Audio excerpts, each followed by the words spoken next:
All right, last week's Fireside Chat on cold calling ended up being one of our most attended sessions, at least that I've been on.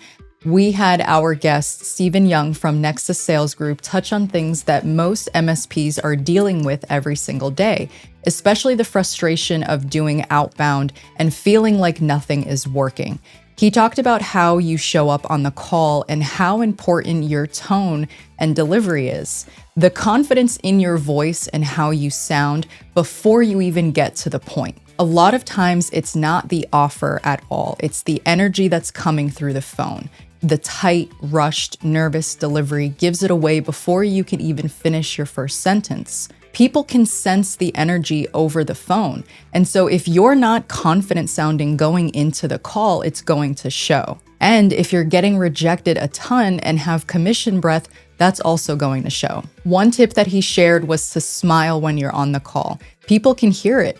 Your tone softens, your pacing slows, and then you end up sounding more relaxed and human instead of being transactional. One thing that I always remembered back in my day when I used to do cold calling was to imagine the person answering the phone was your best friend. Think about how excited you would sound, how natural the conversation would feel. You wouldn't overthink every word or brace yourself for rejection. That mindset alone changes how people respond on the other end. A lot of people don't realize that when you hear a no over and over again, your tone starts to change without you even noticing. You start bracing for rejection before it even happens. Cold calling is a law of average game. You could get 99 no's before you get one yes. The key is not sitting in the rejection. You take the no, you log it, you figure out what you could have done better without overthinking it, and then you move on to the next call. Every time you dial, that should be a reset. And the fastest way to protect your tone is to treat each call like a fresh start instead of carrying the last one with you. Cadence and consistency really matters because the opportunity is usually right on the other side of where most people quit. That's why he stressed multi-touch outreach, calls that were paired with light voicemails, emails that aren't asking for anything, and just follow-ups that create familiarity instead of pressure. The goal is to stay visible long enough for timing to line up. He also talked about outsourcing cold calling and why it fails really often. Even experienced callers need training.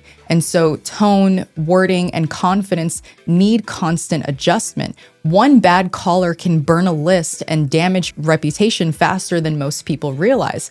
That's why listening in on sales calls is really important, and practice pitching can help them as well.